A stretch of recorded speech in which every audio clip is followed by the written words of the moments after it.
Assalamualaikum warahmatullahi wabarakatuh. Saya Faris dari 5B dengan NPM 2259-2010-43. Di sini saya ingin menyelesaikan ujian akhir semester mata kuliah data mining, yaitu menggunakan Rapid Miners. Saya akan melihat presentasi sebuah dataset menggunakan beberapa algoritma seperti decision tree, random forest, KNN, juga naive Bayes. Selain itu, saya juga akan menggunakan clustering k-means untuk melakukan pengolahan dataset untuk mengelompokkannya berdasarkan cluster. Oke, kita akan langsung saja ke Rapid Miners-nya. Ini adalah tampilan dari Rapid Miners, di mana ketika kita membuka Rapid Miners akan disuguhkan tampilan seperti ini. Di sini kita ada tampilan start dan start with. Di sini ada tersedia 3 ketika kita memulai project. Misalnya blank process, kita mulai project dengan lembaran kosong. Lalu toolbar perp yang dia udah prepare data. Lalu juga ada yang auto model yang build dan optimize model menggunakan machine learning.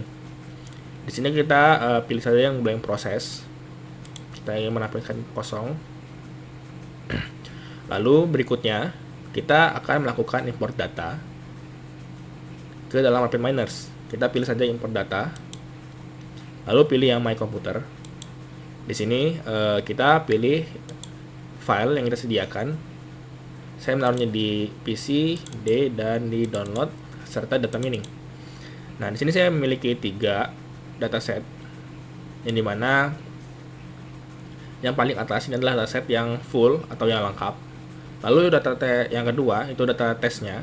Ini adalah 20% dari data yang full, dan yang ketiga itu adalah data trainnya. Ini adalah 80% dari data yang fullnya. Kita akan masukkan semuanya ke dalam Rapid Miners. Kita pilih next. Lalu kita di sini ada tampilan nih kayak header row, start row, separator. Separator ini kayak pemisah. Karena kita pakai CSV, jadi pemisahnya itu dia pakai koma. Lalu ada VN coding, escape karakter, desimal pakai titik.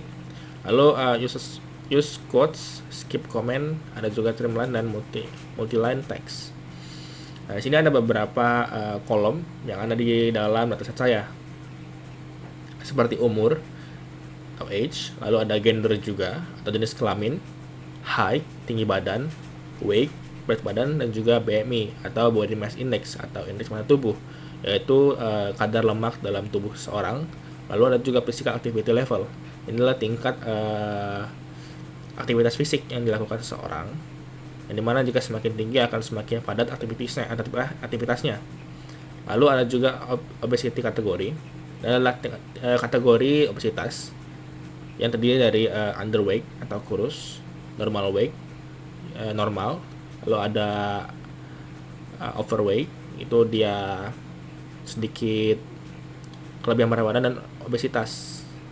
Lalu kita next. Di sini kita bisa memformat kolom kita. Jadi karena saya akan memilih yang obesitas kategori, saya akan mengubahnya role-nya menjadi label.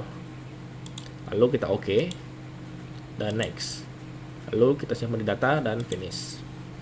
Nah, ini adalah tampilan hasil dari datasetnya yang dimasuk ke Rapid Miners.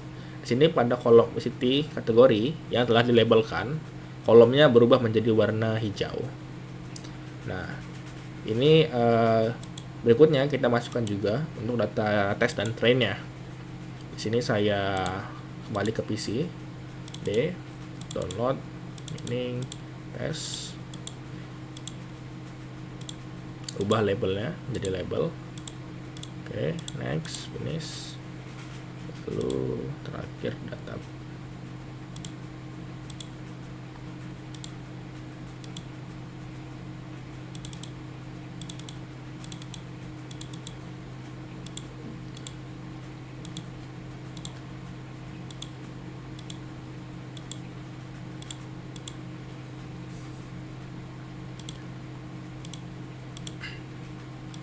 Jika sudah tampil seperti ini, kita berikutnya itu menggunakan dataset yang kita pilih ke Rapid Miners. Di sini saya akan memilih train, dan juga tes. Nah, kita akan cek terlebih dahulu apakah ada missing value pada dataset yang kita gunakan. Di sini kita klik 2 kali saja, lalu kita start. Ini untuk data tesnya. Itu jika kita lihat di statistik, ini adalah statistik dari dataset kita. Ini tipenya, lalu ada missingnya. Nah, ini adalah missing value-nya. Kita lihat di sini bahwa missing value itu kosong. Jadi pada data tes ini dia tidak ada missing value. Kemudian kita akan cek di bagian train atau data buat belajarnya, kita cek statistiknya. Nah, di sini kita lihat pada missingnya, dia terdapat missing value pada kolom gender, yaitu ada sejumlah 1. Nah, kita akan melakukan untuk mengatasi missing value tersebut. Ada beberapa cara, misalnya seperti mereplace atau juga bisa mendelete dari missing value tersebut. Cuman di sini saya ingin mereplace saja. Kita ke operator, kita pilih namanya missing value. Nah, kita pilih yang replace missing value. Jadi kita akan mereplace atau menggantikan value yang kosong dengan rata-rata atau average dari value yang lain. Nah, di sini kita klik pada replace missing value. Kita pilih atributnya di kanan di parameter, itu ubah menjadi single, dan atributnya tadi atribut yang memiliki value kosong, yaitu gender. Lalu kita secara default menggunakan average, nanti akan diisi. Nah, berikutnya kita akan mencari operator algoritma decision tree dengan cara tree. Nah, di sini decision tree. Lalu kita juga membutuhkan itu operator apply model. Ini untuk menerapkan modelnya. Nah, berikutnya untuk melihat presentasi dari model kita nanti, kita membutuhkan lagi operator tambahan, yaitu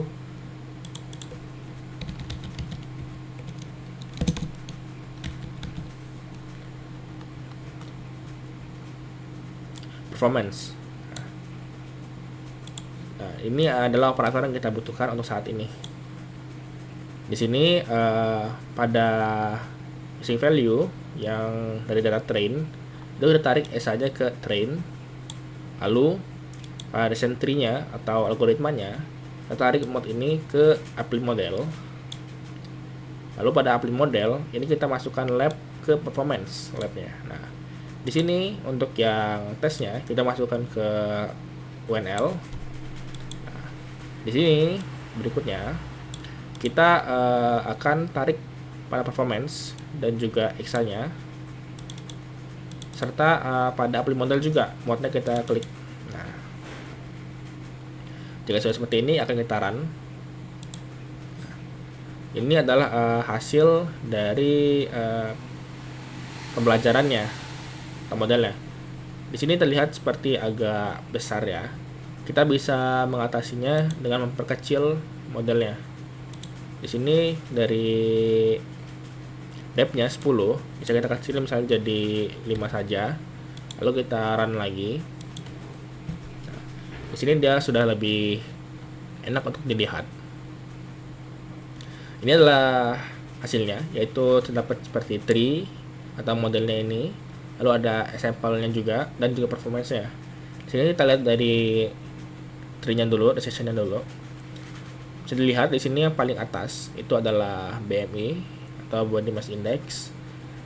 Jika BMI ini dia itu kurang dari atau sama dengan 24,992, maka dia akan ke percabangan BMI yang kedua, BMI yang ke sini. Nah, lalu jika BMI ini dia itu lebih dari 24,992, maka dia akan ke percabangan yang kiri. Nah, dari BMI yang kiri ini, dia jika BMI ini tuh lebih kecil atau sama dengan 29,995, maka dia akan ke percabangan physical activity level atau level aktivitas fisik. Tapi jika BMI ini dia lebih besar dari 29,995, maka dia akan ke percabangan yang berikutnya, physical activity level juga.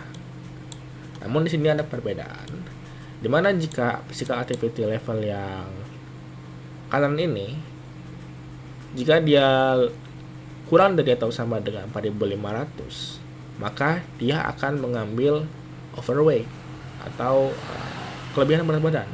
Lalu jika dia lebih dari 4.500, maka dia akan mengambil normal weight. Lalu pada physical activity level yang kiri, jika dia kurang dari atau sama dengan 4,5, maka dia akan ke percabangan age atau umur. Tapi jika dia lebih dari 4,5, dia akan ke percabangan height. Di cabang height ini, jika tinggi badannya itu lebih dari 199,099, maka dia akan dikategorikan ke underweight atau kurus. Namun, jika dia kurang dari atau sama dengan 199,099, dia akan masuk ke kategori normal weight. Kita akan ke sebelah kanan, dimana jika BMI ini dia lebih besar dari 19,470, maka dia akan masuk ke kategori normal weight. Tapi jika dia kurang dari atau sama dengan 18,470, dia akan masuk ke percabangan physical activity level. Di physical activity level ini ada percabangan lagi, dimana jika dia kurang dari atau sama dengan 4,5, maka dia akan masuk ke underweight atau kurus. Namun jika dia lebih dari 4.500, dia akan masuk ke percabangan weight, dimana jika beratnya itu lebih dari 138,156, dia masuk ke kurus. Tapi jika dia kurang dari atau sama dengan 138,156, dia masuk kategori normal. Ini adalah untuk gambaran dari decision tree-nya atau pohon pemilihan atau pohon keputusan. Kita ke example set. Nah, ini adalah example set yang kita lihat. Di sini ada beberapa kolom tambahan. Misalnya pada obesity kategori, di sini ada kolom prediction untuk obesity kategori. Jadi ini memprediksi apakah yang diprediksi dan yang sesungguhnya itu sama atau tidak. Nanti bisa kita lihat perbandingannya, di mana letak prediksi yang salah terhadap data sesungguhnya. Saya juga statistiknya di sini, dia ada rata-ratanya berapa, maksimalnya berapa. Lalu ini secara visualisasi bisa dilihat juga, secara visualisasi seperti ini. Yang paling banyak ini tingginya ada di 164, sekian, dan paling sedikit itu ada di 195, sekian. Berikutnya kita juga bisa lihat performanya nih. Nah, di sini kita lihat jika dia menggunakan algoritma decision tree, dia mendapatkan akurasi 95%. Lalu pada kapannya dia mendapatkan 0,931. Di sini kita melihat hasil dari prediksi yang memiliki yang true underweight atau kurus dan prediksi underweight itu ada 33 jumlah tembakan yang sesuai true dan sesuai prediksi dan juga realnya. Lalu dia true underweight dan prediksinya normal weight kosong. Tapi di sini ada true underweight dan prediksinya obesitas 2. Jadi ini dia memprediksikan obesitas, tapi nyatanya dia kurus harusnya. Jadi tingkatnya ini 94,20%. Sama juga seperti yang lain, seperti normal weight ini, yang seharusnya dia memprediksi yang aslinya dia normal weight, tapi diprediksi sebagai kurus atau underweight, atau dia juga diprediksi sebagai obesitas dan juga overweight, menghasilkan 93,10%. Untuk obesitas juga, di sini obesitas tidak memiliki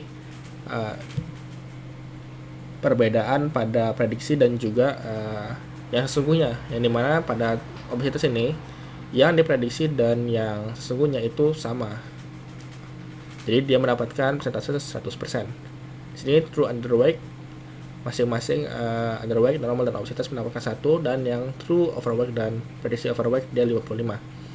Jadi hasilnya itu tingkat akurasi 95% untuk algoritma decision tree. Berikutnya saya akan menggunakan algoritma selanjutnya, yaitu algoritma random forest. Di sini kita bisa disable untuk mematikan sementara. Kita copy saja, lalu kita enablekan. Setelah kita enable, kita jangan lupa mengubah dulu modelnya. Kita ubah ke random forest. Kita ambil, tidak lupa modelnya kita ubah juga jadi model oke,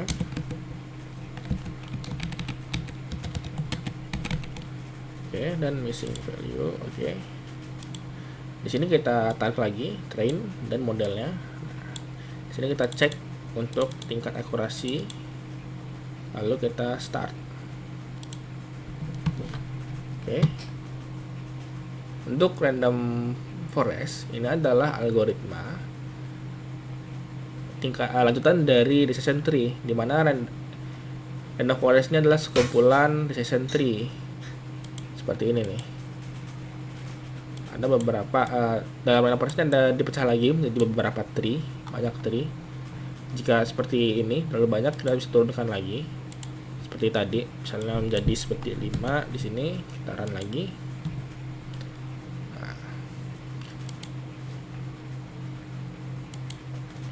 Seperti ini nih. Ini hasil dari random forestnya, sangat banyak sekali tree-nya. Kita bisa lihat juga ke example-nya. Di sini kita lihat example-nya, itu sama, dia menambahkan prediction column dan confidence column. Secara statistik kita coba cek visualisasinya. Nah, di sini masih sama untuk tingkat visualisasi. Kemudian pada performa kita kembali di sini. Performa didapatkan oleh random forest itu adalah 95,45 untuk akurasi, dan untuk kapanya dia 0,937. Kalau kita lihat di sini untuk tingkat prediksinya, true weight itu terdapat prediksi yang obes. Lalu pada normal weight itu terdapat 1 di underweight, 3 di obesitas, dan 1 di overweight. Lalu juga ada true obese di sini masih 100%, dan juga true overweight di mana masing-masing mendapatkan 1, dan overweightnya 55. Ini adalah untuk model random forest. Berikutnya kita akan mencoba algoritma selanjutnya, yaitu algoritma KNN. Kita disable lagi.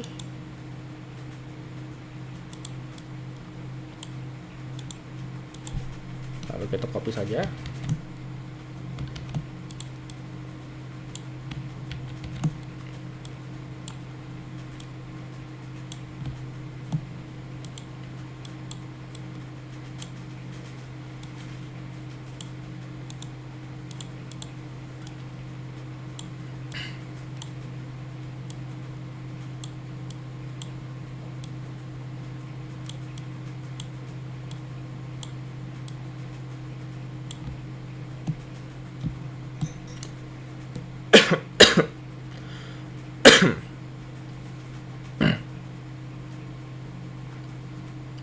Di sini untuk model berikutnya, algoritma kita ganti dari random forest menjadi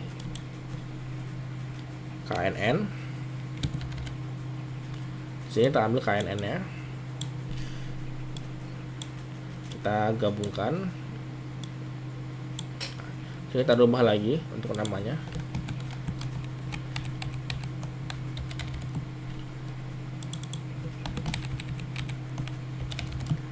Lalu kita masukkan, lalu kita run. Nah, di sini pada KNN ini dia mengembalikan weight 5 nearest neighbor model for classification. The model contains 1280 sampel dengan 6 dimensi yang mengikuti kelas seperti normal weight, obesitas, overweight, dan underweight. Nah, ini untuk hasilnya. Lalu kita cek ke modelnya. Hasil dari modelnya sama seperti sebelumnya, itu penambahan kolomnya prediction. Lalu secara visualisasi masih sama juga. Berikutnya pada performanya. Nah, jadi kita lihat bahwa pada model KNN ini mendapatkan akurasi 85%. Untuk akurasi dan kapanya itu 0,789. Dimana pada prediksinya underweight, tapi nilai true-nya itu underweight itu 29. Namun pada prediksi normalnya itu 5, obesitas 1, dan overweight-nya 0. Untuk true normal weight itu dia di underweight-nya 4, obes 2, dan overweight 2. Lalu yang obes di sini dia terdapat di prediksi normal weight dan juga di prediksi overweight. Serta pada true overweight ini dia terdapat di underweight prediction-nya, normal weight 7, dan obes. Jadi tingkat akurasi yang didapat adalah 85%. Selanjutnya untuk algoritma yang berikutnya, kita menggunakan naive Bayes. Jadi kita disable terlebih dahulu. Disable. Nah, kita copy lagi.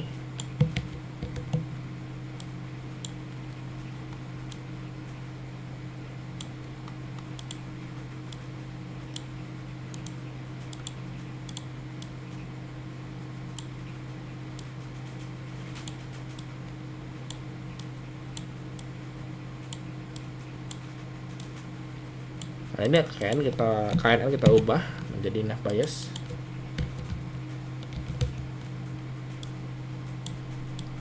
Lalu kita tarik sampel dan mode-nya. Nah, lalu kita tambahkan. Lalu kita running.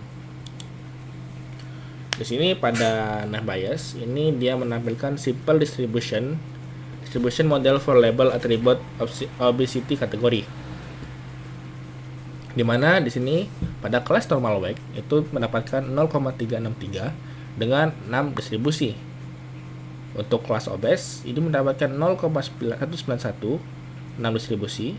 Lalu untuk kelas overweight itu 0,2660 dan untuk kelas underweight itu 0,187, yaitu 6 distribusi masing-masing. Lalu kita cek pada example-nya nih. Pada example-nya ini dia masih sama juga. Dia menampilkan penambahan prediction. Kita cek secara statistik dan juga secara visualnya. Di sini masih sama. Lalu kita cek ke performance-nya. Di sini kita lihat performance yang didapat oleh naive Bayes. Dia ada di tingkat 55,91 untuk akurasi dan untuk kapanya 0,347. Dengan underweight true-nya, prediksinya di underweight 3, di prediksi normal weight 30, obesnya 2. Lalu di true normal weight-nya dia underweight-nya prediksi 3, prediction normal weight-nya 70, obesnya 1, dan prediction overweight-nya 13. Lalu pada true obes di sini underweight-nya 1, normal weight-nya 1, obesnya 10, dan overweight-nya 28. Serta untuk true overweight di sini prediksi underweight-nya 0, normalnya 16, obesnya 2, dan overweight-nya 40.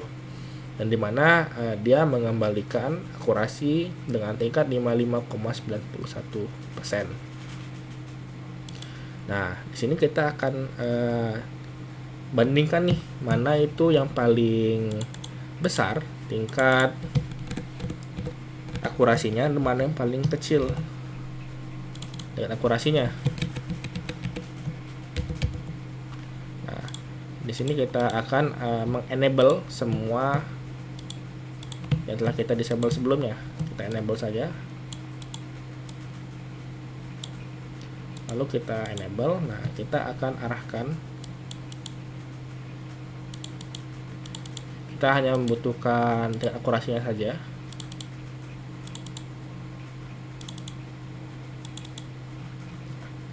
Kita start. Ini ada tingkat akurasi, dimana tadi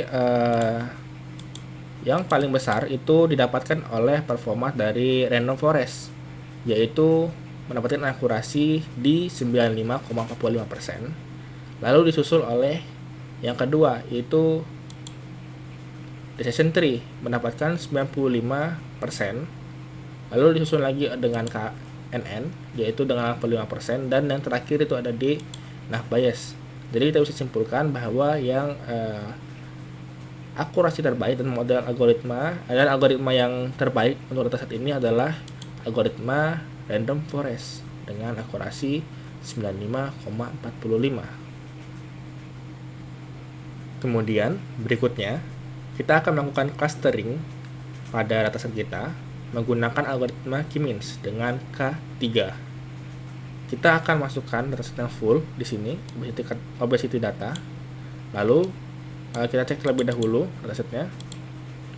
Di sini kita cek statistik.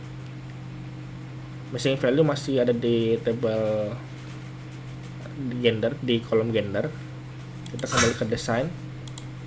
Berarti kita masih membutuhkan itu replace missing value untuk menghilangkannya.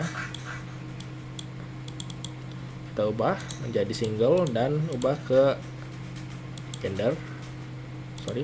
Ubah ke gender ya. Oke, lalu berikutnya karena dia di sini ada dua yang bertipe teks, itu gender dan opacity kategori, maka kita akan mengubah dulu yang kategori menggunakan operator yang namanya text to nominal atau numerical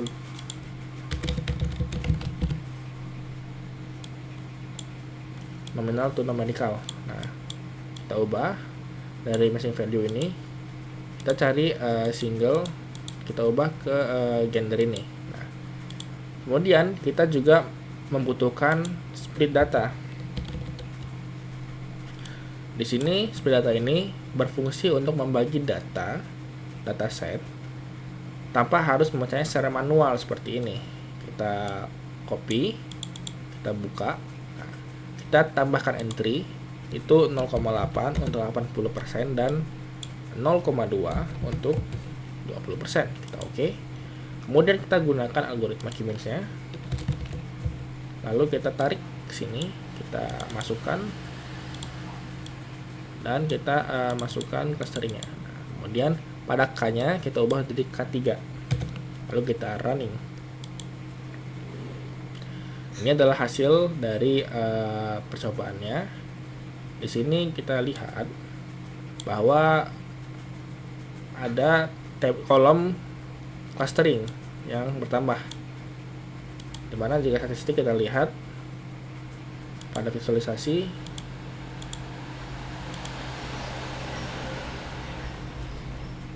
dan kita lihat pada clustering modelnya. Nah, di sini hasil dari clustering modelnya itu terdapat 3, yang dimana pada clustering 0 itu 460 item, clustering 1 itu 509 item, dan clustering 2 itu 231 item dengan total itemnya itu 1200. Nah, ini maksudnya itu ini udah dibagi menjadi 3 kelompok, dimana bisa kita asumsikan bahwa yang paling semakin banyak ini maka dia semakin kurus. Lalu pada cluster pertama yang agak menengah itu dia masuk ke normal, dan yang terakhir itu masuk ke dalam obesitas. Mungkin itu saja yang saya sampaikan. Saya akhiri. Wassalamualaikum warahmatullahi wabarakatuh.